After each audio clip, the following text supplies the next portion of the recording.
समाधान आहे. हा अरे दुधाचा काय भाव वाढला का नाही? अगं भाव वाढला काय? इथं वाढलेला दर लोकांनी दिसतोय, पण गुरांचा वैरण काढीचा औषध पाण्याचा खर्च तो कुठे दिसतोय? आणि नुसताच दर वाढला करतात. खरंय बाबा तुझं. हे बघ जयडी आली. पुष्पे, अगं जयडी आली बघ. काय ग, कुठे गेलतीस? होते इथंच. अगं जायचं तिकडे जायचं, पण सांगून जाता येत नाही वय. आता मी काय पळून जाणार आहे का? जयडे, अगं तसं नाही, सांगून गेलं म्हणजे माणसाला हुरहुर लागत नाही. जयडे, एक विचारायचं होतं. काय? गडबडीत विचारायचं राहून गेलं.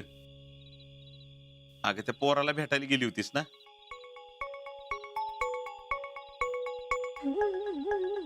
काय म्हणला, काय नाही, काय सांगितलं नाहीस? पप्पा त्यात काय सांगायचंय? अगं तसं नाही, नुसता आम्ही नाचून काय उपयोग आहे?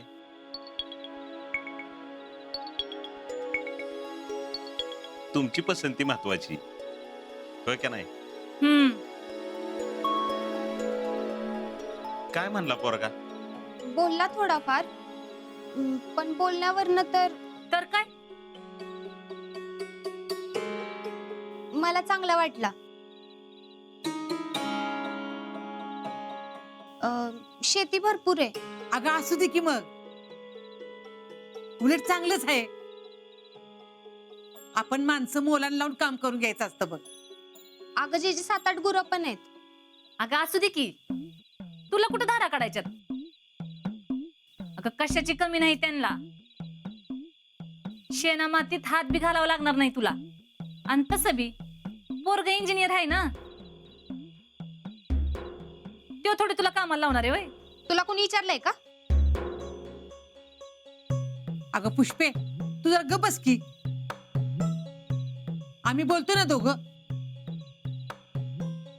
जेडे, तुला काय वाटते बाळा?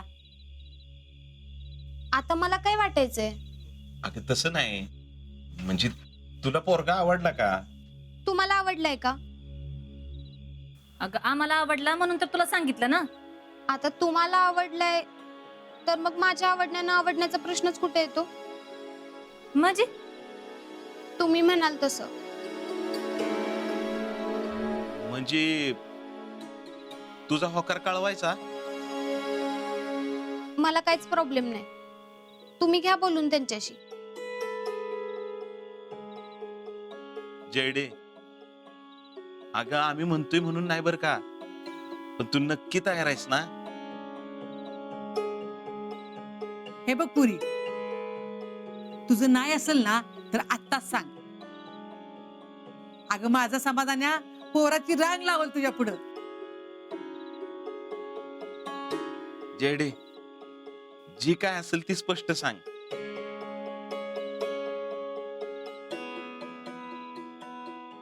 माझा होकार कळवा.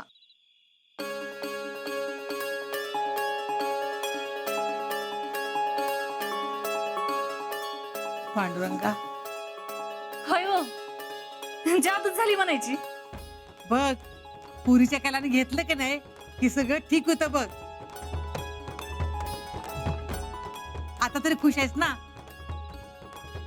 होय जीजी, आता मला तयारीला लागलं पाहिजे. आता लगेच बारशीच्या अण्णाला फोन लावते आणि कळवते. समाधान्या, आता जेडीचं झालं बघ चांगलं. आता आज्यासाठी एक चांगली पोरगी बघितली की मी आपली डोळे मिठाई मोकळी झाली बघ. अगं तू काळजीच करू नको, आजासाठी चांगली पोरगी बघू आपण. होय की. आता आजाचा फोन आला ना की त्याला आनंदाची बातमी सांगून टाकतो.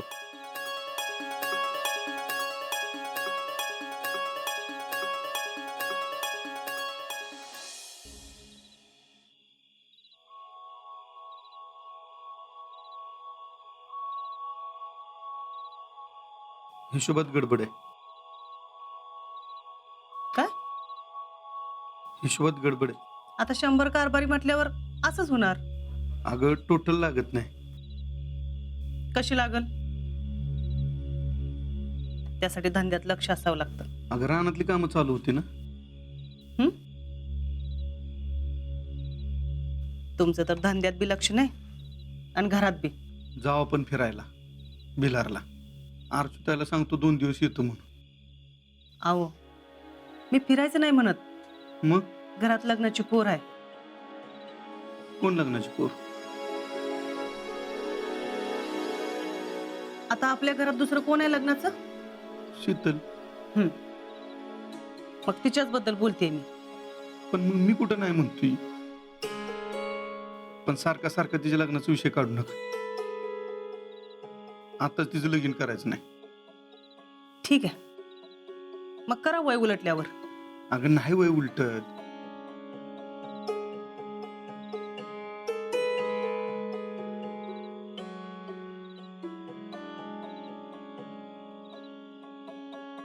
नीलम,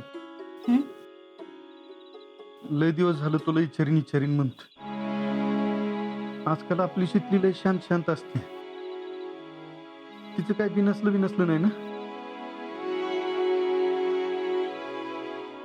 तुम्हाला बी तसंच वाटतंय ना?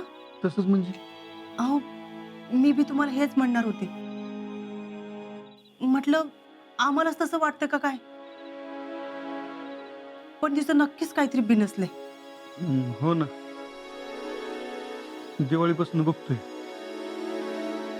तुझ्या वागण्यात बोलण्यात लयच फरक पडलाय. मी काय म्हणतो, त्या बाह्याचं गिफ्ट जाळलं आपण तिला लय बोललो. त्याचं तर टेन्शन घेतलं नसेल ना तिनं? नाही, मला नाही वाटत. मग परीक्षेचं? तिने आयुष्यात कधी टेन्शन घेतले? ते आत्ता घ्यायला बसली वय. मग काय ते आता तिलाच विचारलं पाहिजे. पण नक्की काहीतरी गडबड आहे हे मात्र खरं. हे बघ नीलम, तुझ्या काही डोळ्यावर आलं ना तर मला सांग. पण वहिनीला काय बोलू नका.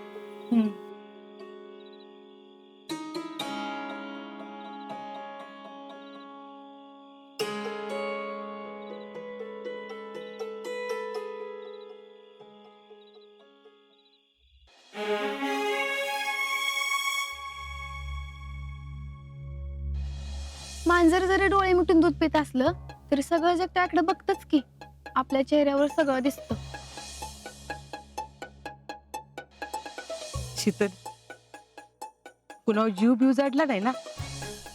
जर बाहेरच्या माणसांना असं वाटत असेल तर घरच्यांना बी वाटत असणार. घरची एक वेळ समजत्याल, प्रेमानं बोलत्याल, पण बाहेरची माणसं असं थोडाच विचार करणार. ती तर म्हणणार हिचं नक्कीच कुणावर तरी.